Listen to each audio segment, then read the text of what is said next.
The sky of the alien planet Verkara burned red as the human shuttle spun out of control. Alarms blared. Sparks flew from broken panels. Lieutenant Aaron Kale, a young human officer, held tight to his seat, his heart pounding. "Mayday, Mayday. This is Explorer 9 crashing, coordinates unknown," he shouted into the comm, but no one answered. With a final jolt, the ship crashed through thick jungle trees and hit the ground hard. Metal tore, glass shattered. Then, silence. Aaron opened his eyes. Blood trickled down his forehead. His left leg was trapped under fallen. Metal and smoke filled the cabin. He reached for the emergency lever, gritting his teeth, and pushed. The door blasted open. Heat rushed in. Bright orange sky stretched over thick green trees, strange vines, and glowing insects. The air was warm and heavy. Birds he couldn't name screamed overhead. His ship was now a broken shell in a wild, unknown land. With a painful grunt, Aaron pulled himself out. He limped away from the smoke, dragging his leg. He needed shelter. He needed water. But most of all, he needed help. High above in the jungle, trees, a pair of yellow eyes watched him. Ravi crouched on a thick branch, her dark green skin blending into the leaves. Long strands of black hair hung wild around her face. She wore light wraps made from jungle fibers and claws from hunted beasts. She didn't speak, but she understood. The Sky Man had come. Her people called them Sky Bloods. Dangerous, cold, full of machines. They told her to stay away. But Ravi had never listened to the elders. She lived alone, away from the tribe. She hunted where she wanted. She moved like a shadow. No one told Ravi what to do. This Sky Man looked different. Hurt. Weak. Alone. She tilted her head, curious. Aaron tried to build a small camp.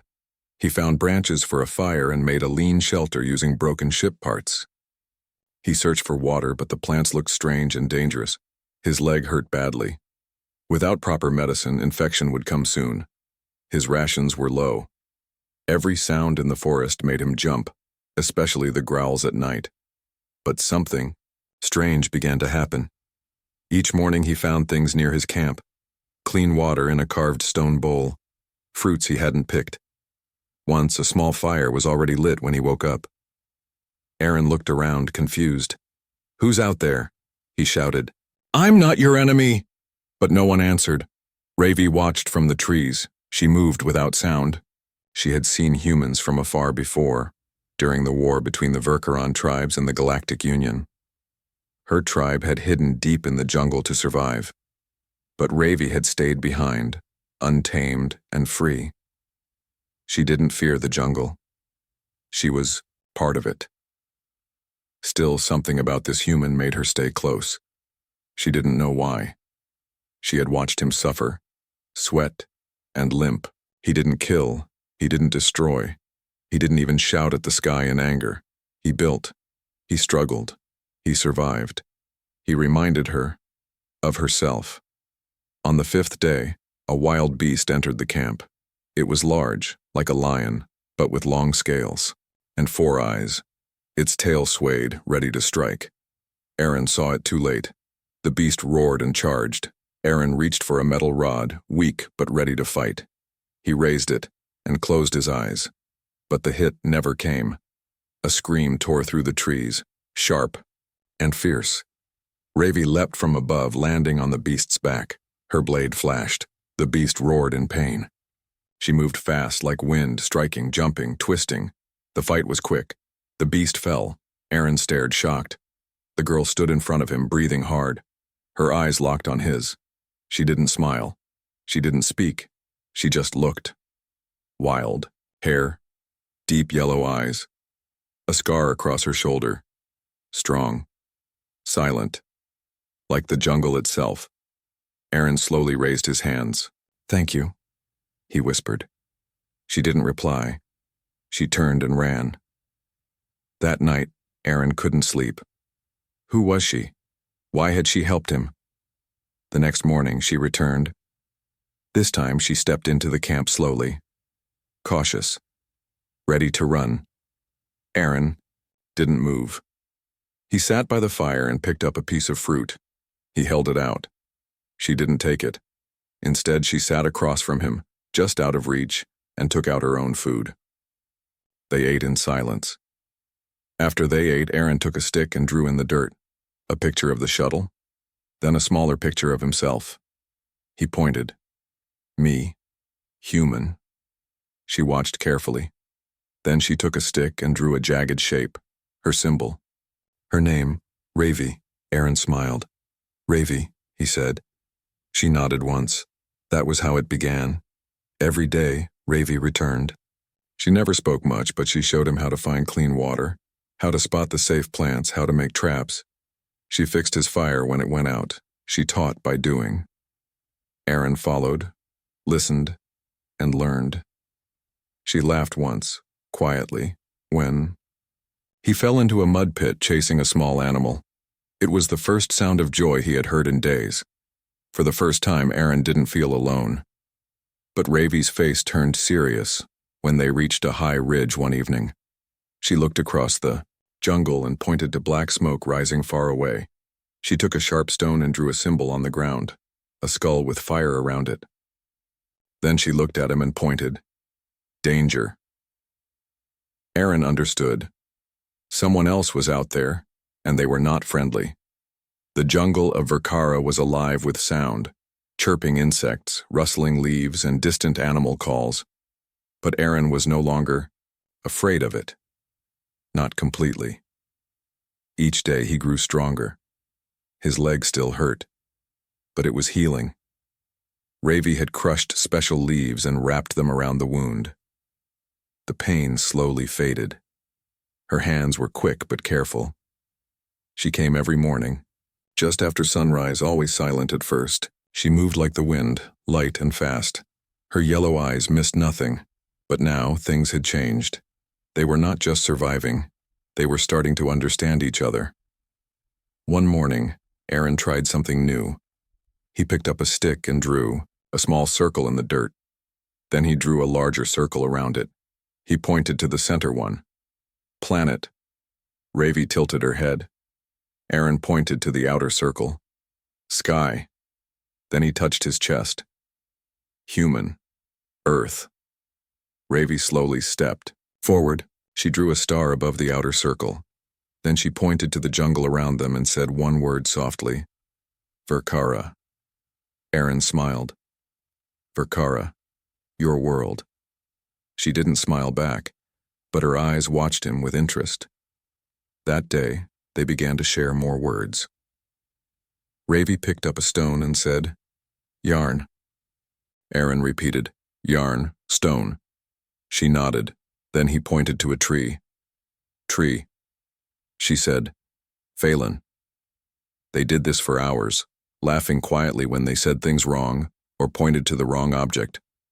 They were building a new language. A shared one. Word by word. Later that day, Ravi led Aaron deeper into the jungle.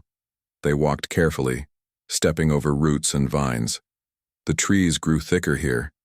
The air was hot and damp. Strange flowers glowed in the shade. Ravi stopped at a vine-covered tree. She pulled it back to reveal a small cave hidden in the roots. Inside it was cool and dry. She looked at Aaron. Safe. He stepped inside. It was just big enough for the two of them. There were marks on the walls, symbols carved long ago.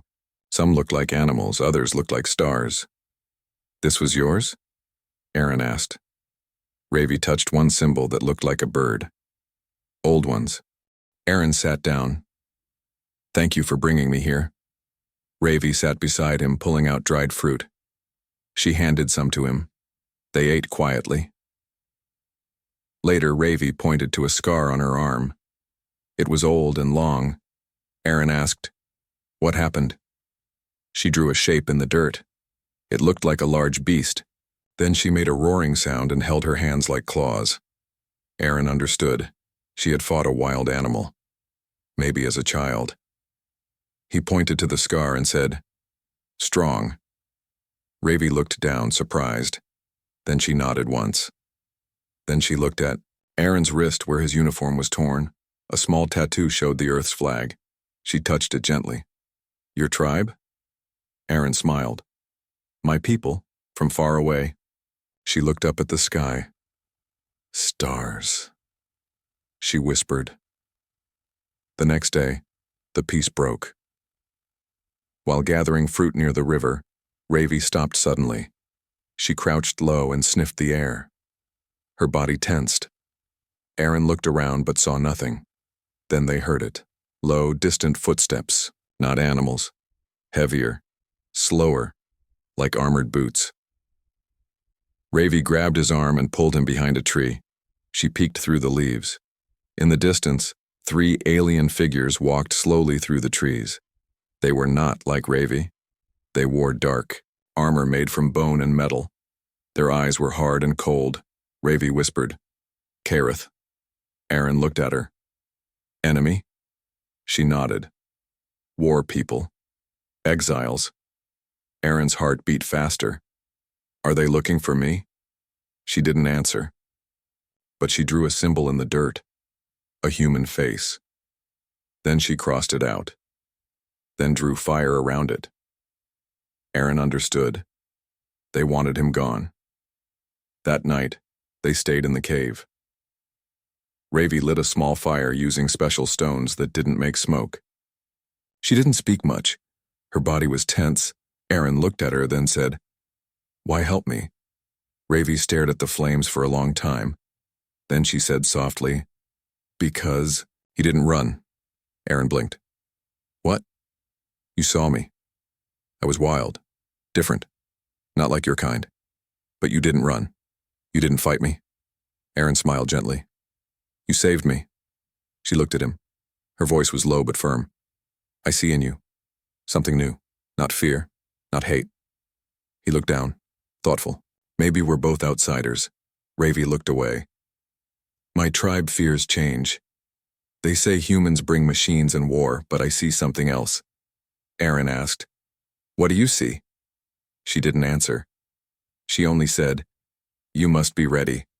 The Kareth will come. The next morning, Ravi gave him a small blade, sharp, light, carved from a crystal beast's tooth. Aaron took it carefully. Thank you. She placed her hand on his shoulder and said one word. Fight. He nodded. That day they didn't teach words. They practiced movement. Ravi showed him how to move quietly, how to hide behind trees, how to listen for danger. She showed him how to set small traps, how to climb trees, how to signal without sound. Aaron was not a soldier anymore. He was a survivor, a student, and Ravi was the best teacher he could have asked for. That evening they returned to camp. Aaron looked at her and asked, Will your people help us? Ravi's face turned cold. They fear the Kareth. They hide. They will not fight. Aaron asked, What about you? She stood tall. I don't hide. Then she looked at the stars just beginning to appear in the sky. If they come, she said, we face them. Together. Aaron looked at her, truly looked, and nodded. Yes. Together. The forest no longer felt peaceful. Every leaf seemed to whisper of danger. Every sound made Aaron look over his shoulder. Even the wind in the trees felt different, sharp warning. The Kareth were out there, somewhere close. Ravi moved ahead, silent as a shadow. Her sharp eyes scanned the ground, the sky, the trees. She crouched and touched the dirt. Tracks, she whispered. Kareth. 3. Aaron's heart pounded. How far? Ravi stood slowly. Close. Too close. They had to move. Aaron followed Ravi through the thick jungle, staying low, stepping where she stepped. She moved like a wild cat, smooth, fast, quiet. She led him to a rocky area where vines hung thick and the ground dipped into a cave-like trench. She pointed. Safe here for now. Aaron sat on a rock, catching his breath. They're really hunting me, aren't they? Ravi looked at him. Yes, you are human. Outsider. Trophy. He looked down. Great. She sat beside him and spoke slowly, choosing her words. Kareth hate peace. They want war. If they take you, they will show others that humans are weak, that we should fear them. Aaron clenched his fists. We can't let that happen. Ravi nodded. We won't. That night they didn't light a fire. The jungle was quiet. Too quiet. Aaron kept his blade close. Ravi stayed awake longer, her back against the stone wall, listening. She didn't sleep until the stars had moved far across the sky. In the morning, they moved again. Ravi led him to an old Verkaran ruin deep in the jungle, broken stone towers covered in moss and vines. She pointed to it. This place is forgotten. Even the Kareth don't come here. Aaron looked around in awe. Carvings covered the walls, symbols, animals, stars. He asked, "What was this place?" She answered, "A place of learning. Long ago." Aaron smiled. "Then it's perfect. We can learn here too." They spent 2 days there, planning, watching, waiting. Ravi taught Aaron how to build a trap from branches, rope, and poison leaves. He taught her how to use a small human beacon from his broken ship to send short-range signals. They were two people from different worlds, but now, they were one team. But the Kareth were getting closer. On the third day, Ravi froze while, scouting the jungle, she saw smoke, thin and dark, rising in the air. She ran back to Aaron, breath fast. "They are burning the trees. Coming this way." Aaron stood. "Then we leave now." Ravi shook her head. Too late. A loud roar echoed through the jungle. Then came the sound of boots. They ran through the vines, jumping over roots and ducking under low branches. Behind them, voices shouted in a deep, growling language. The Kareth were near. Aaron followed, Ravi heart-pounding, legs aching. But then he slipped on wet moss and tumbled down a slope. He hit the ground hard and rolled to a stop. His side burned. His vision spun. "Ravi!" he called. She appeared a moment later, eyes wide. She helped him up quickly, but it was too late. A loud voice shouted from behind them, and 3 Kareth warriors stepped out from the trees, big, armored, weapons ready. Ravi pushed Aaron behind her. She raised her blade. The leader of the Kareth stepped forward. His armor was black with red markings. His face was scarred. He growled in a deep voice. "Human, come with us. You are not safe here." Aaron replied, "You don't want to. Protect me. You want to use me." The Kareth leader grinned. "Very smart. Now drop your blade." Ravi held her weapon tighter. The Kareth moved to grab them, but Ravi was faster. She slashed low and spun, cutting one warrior's leg. He roared and fell. Aaron ducked and rolled to the side. He grabbed a stick and swung it at another Kareth's head.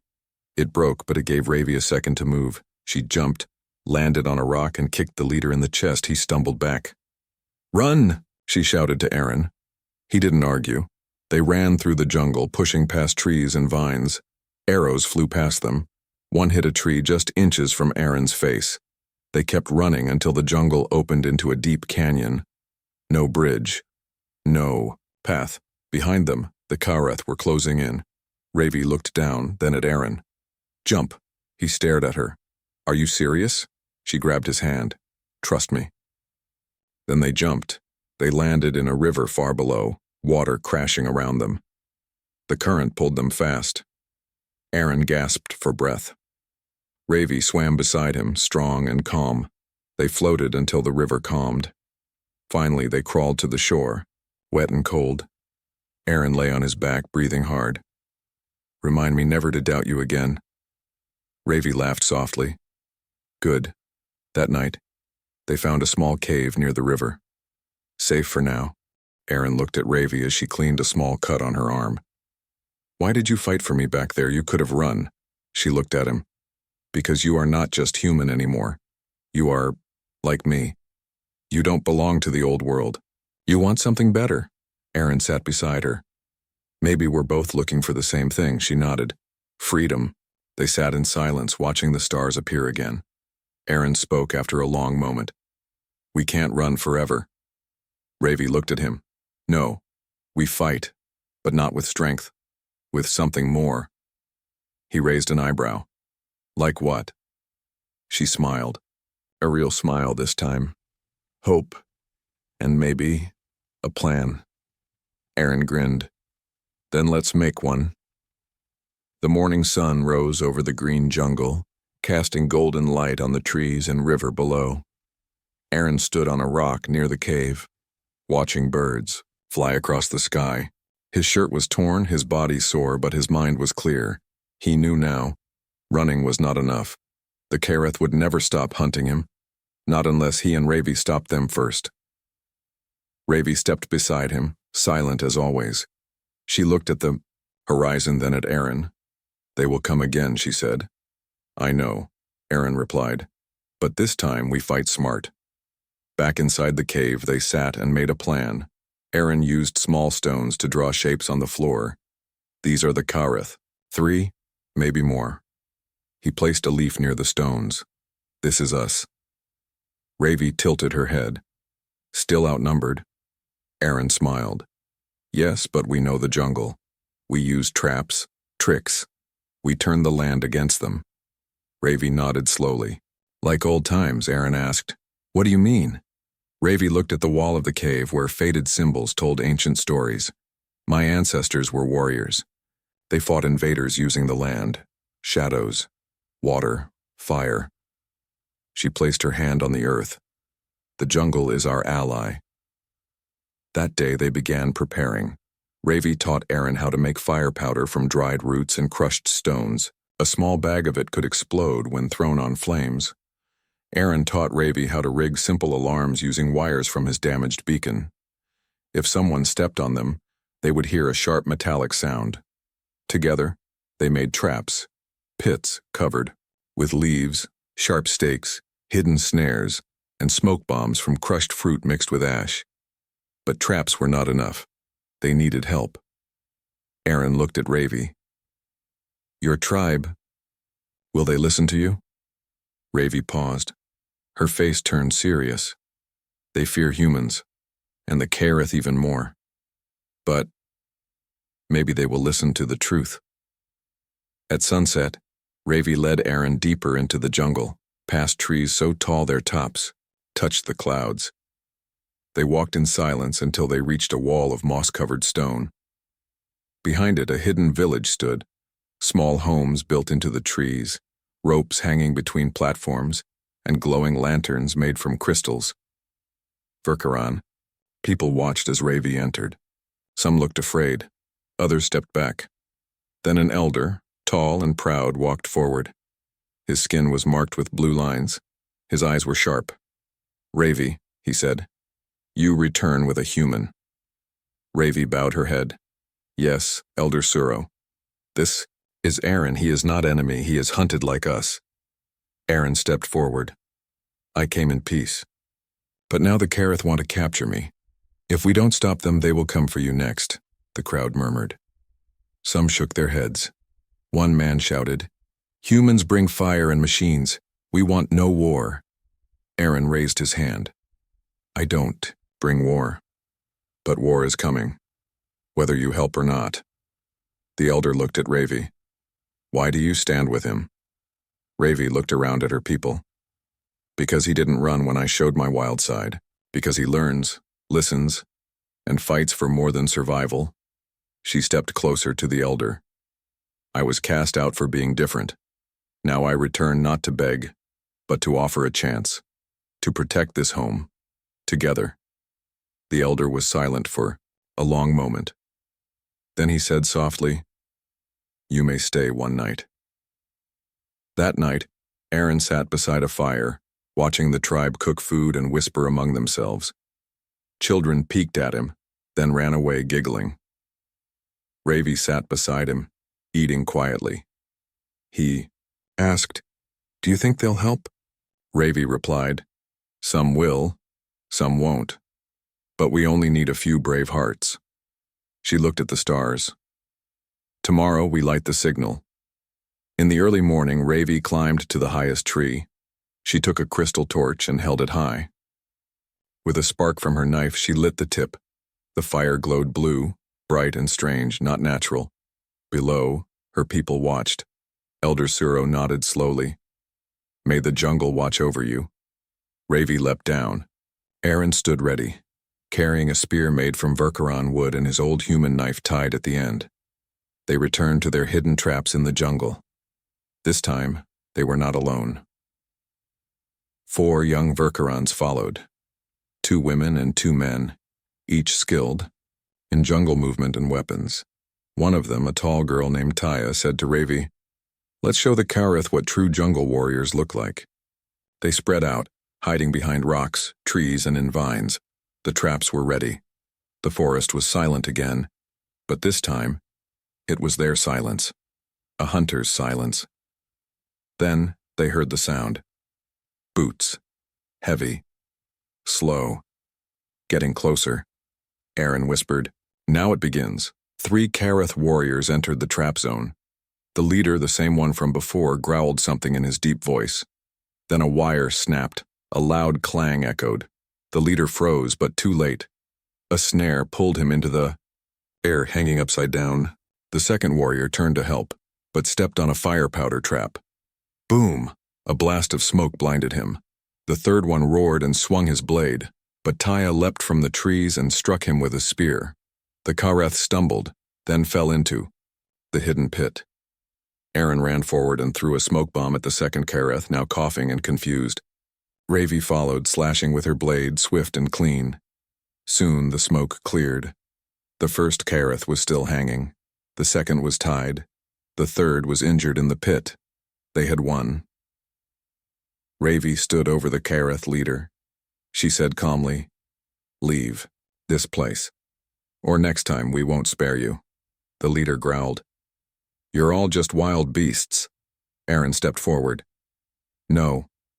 We're survivors, and we protect each other." The Verkaran warriors raised their weapons. The Kareth looked around and saw that the jungle did not belong to them. He finally nodded. "We leave." Ravi cut the rope. The Kareth dropped to the ground and limped away, helping the others. As they went, Aaron watched until they disappeared into the trees. He turned to Ravi. "We did it." She nodded. Together. That night, the village welcomed them back with music and food. Children laughed. Elders smiled. Ravi was no longer the untamed one. She was the brave one. Aaron sat near the fire, Ravi beside him. She looked at him. "Everything has changed." He smiled. "Yes. And maybe it's only the beginning." Morning came slowly. A soft wind moved through the leaves of the jungle, carrying the scent of fresh rain and blooming flowers. Aaron sat on a wooden platform high in the trees, looking out at the world around him. It had been 1 week since they defeated the Kareth. Peace had returned, but something still pulled at his heart. Earth, his home, his people. Ravi climbed, up beside him. She sat quietly, watching the sky with him.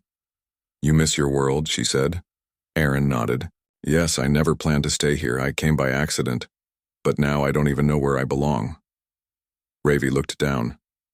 "Do you want to leave?" Aaron paused. "Not yet, but one day I want to send a message. Let them know I'm alive. Let them know. There is hope here." Later that day, Aaron began working on the broken beacon he had saved from his crashed pod. It was old, cracked, and half of it didn't even light up. But it had one working core, the transmitter crystal. He sat under a tree with wires in his lap and Ravi helping beside him. "I need a signal amplifier," Aaron said. "Something that can boost the message across the stars." Ravi thought, for a moment. "The old towers." Aaron looked at her. "Towers?" She nodded. "The ruins near the mountain. Verkaran towers once sent light across the sky. Maybe they can help." Aaron stood quickly. "Then we're going there." The journey to the mountain took 2 days. Ravi, Aaron, and Taya, the young Verkaran warrior, hiked through thick jungle, crossed cold rivers, and climbed steep stone paths. At last, they reached the top. Before them stood a tall, broken tower made of crystal and stone. Vines wrapped around it and birds flew in and out through the open holes. Aaron walked slowly toward it. It's beautiful. The crystal at the top still glowed faintly, even after all these years. He climbed the spiral steps inside the tower. At the top, he connected the beacon to the ancient core. Sparks flew, but the light flickered. It's working. Almost. Ravi looked up at the stars. If you send a message, others may come. Good or bad. Aaron nodded. Yes. That's why I must be careful. He worked late into the night, adjusting wires, rewriting code using old Verkaran symbols Ravi had taught him. The stars above sparkled like tiny eyes watching from the sky. Then finally, the light turned blue. The signal pulsed. Aaron smiled. It's sending. His voice shook a little as he recorded the message. This is Aaron Hale of Earth. I survived a crash. I've found life. Peaceful, intelligent, and beautiful. The jungle is alive, and so are its people. If this message reaches anyone out there, know this: humans are not alone. And we don't need to fear what we don't understand. We can learn. We can grow. Together. He pressed send. The blue light pulsed faster, then disappeared into the sky. The next morning, they returned to the village. Elder Suro met them near the tree gate. You have sent your voice to the stars? Aaron nodded. Yes. I don't know who will hear it, but it's out there now. Suro placed a hand on Aaron's shoulder. You carry much courage. You are not just a visitor now. You are part of this land. Aaron smiled softly. Thank you. But peace did not last long. That night, a new light appeared in the sky. Not a star, not a comet, but something moving fast. Taya pointed up. What is that? Aaron stood up quickly. That's a ship. Ravi narrowed her eyes.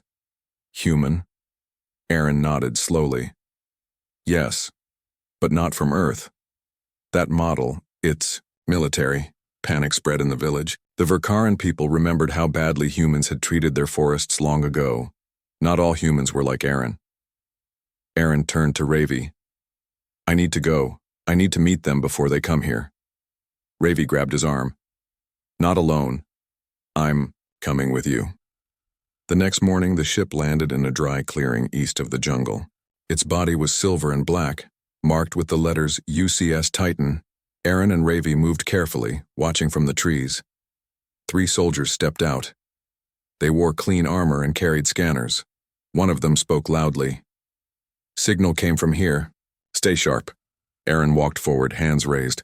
I'm Aaron Hale. I sent the message. The soldiers turned. One aimed his scanner. ID confirmed. Lieutenant Hale lost in crash 4 months ago. The second soldier spoke. Orders were to find and recover. The third, a woman with a cold voice, added, and remove local threats. Aaron stepped back. What do you mean? She pointed toward the jungle. We saw signs of alien technology. Protocol says it must be cleared.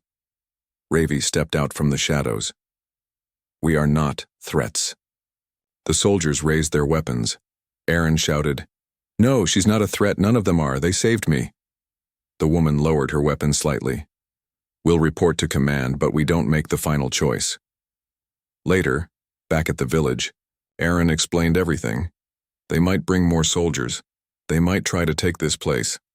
Ravi looked at the jungle. Then we protect it, like before. Elder Suro stood. This time we must not hide.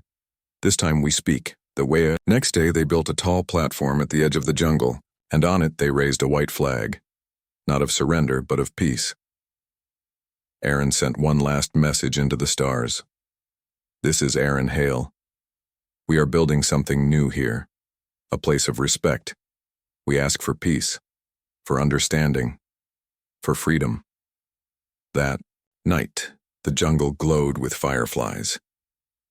Aaron sat with Ravi under the stars. She looked at him. Do you think they will listen? He smiled.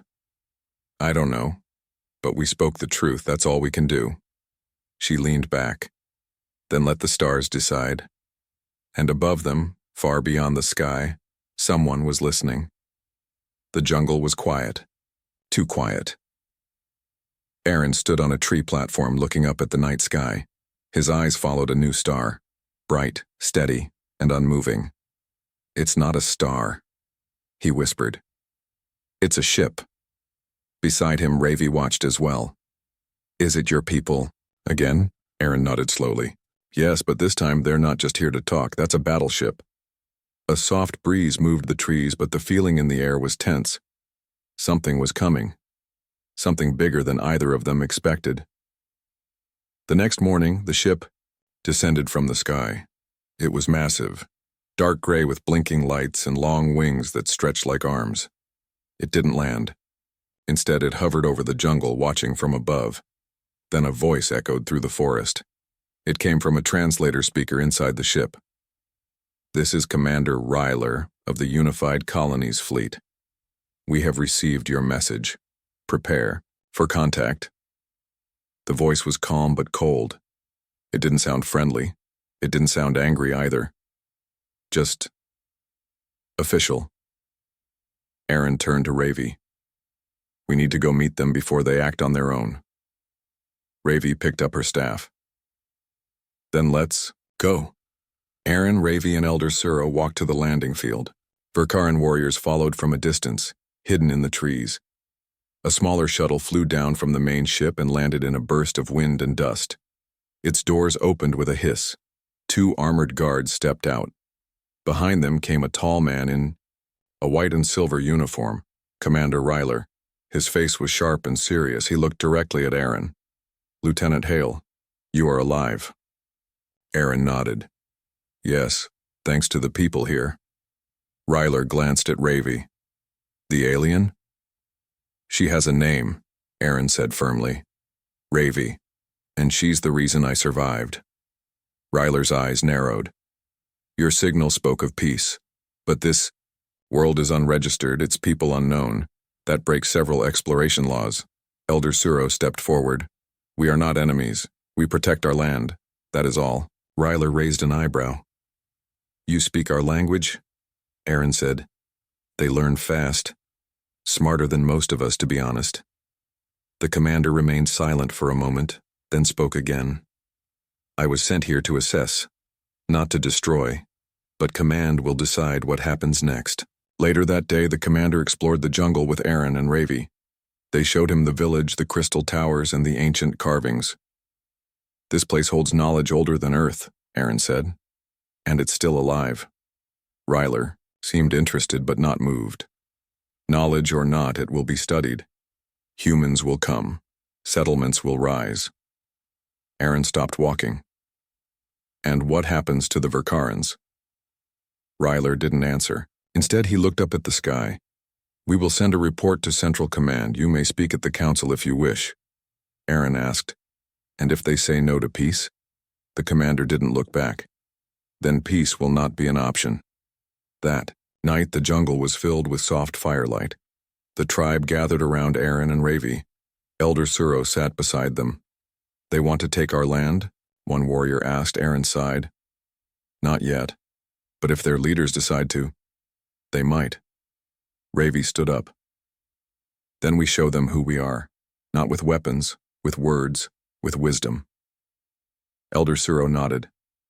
"Our story must be told." Aaron looked around. "I'll speak for you at the council, but they need to hear your voice too." 2 days later, Aaron and Ravi boarded the shuttle with Ryler. As the door closed, Ravi looked down at her home. The trees, the rivers, the wind.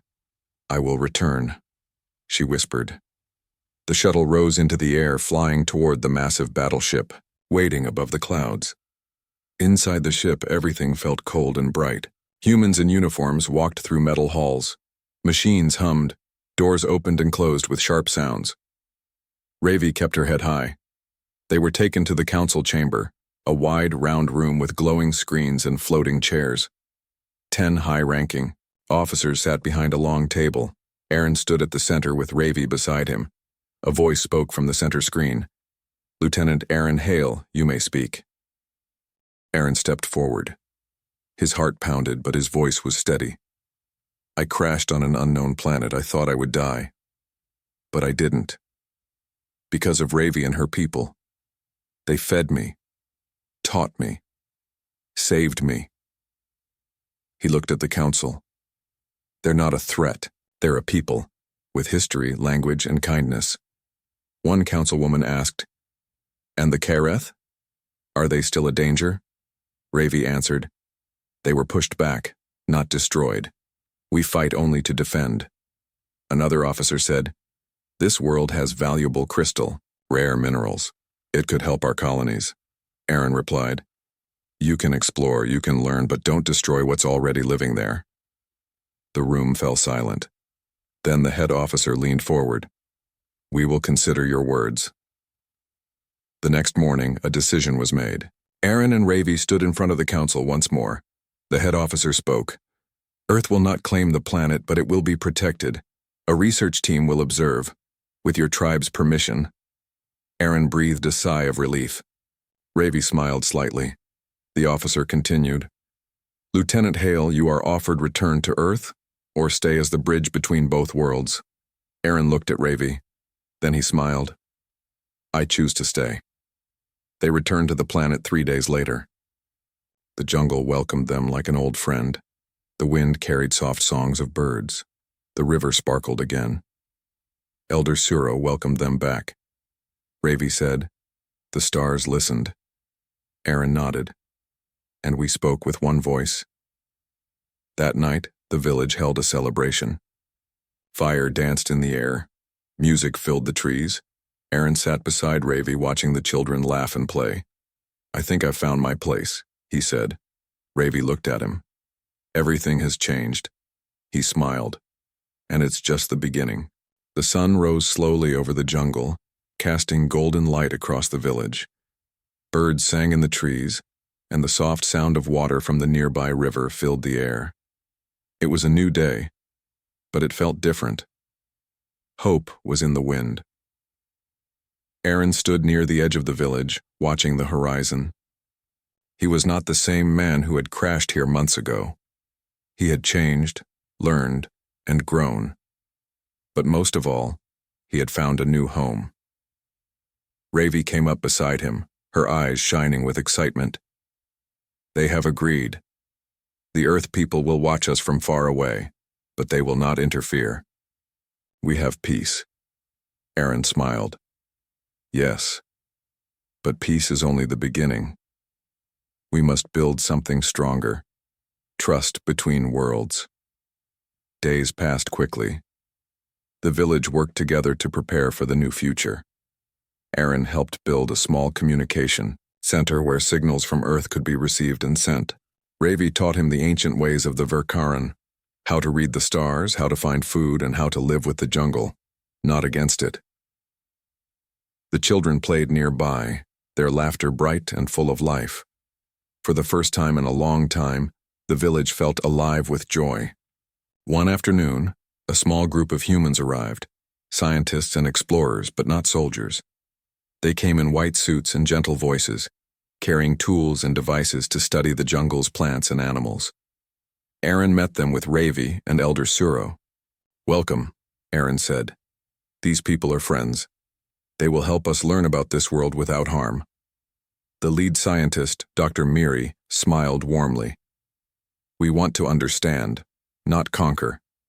Ravi looked closely at the humans. "We will teach you, but you must promise to listen." Months passed.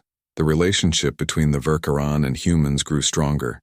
They shared knowledge, stories, and dreams. Aaron stood at the edge of the village one evening, watching a group of young Verkarans and human children playing together. They chased fireflies and told stories under the stars. Ravi joined him. "This is what I hoped for."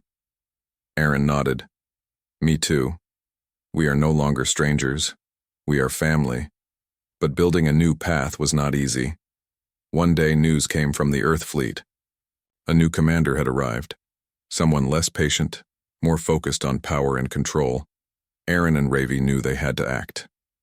They traveled to the fleet's nearby base.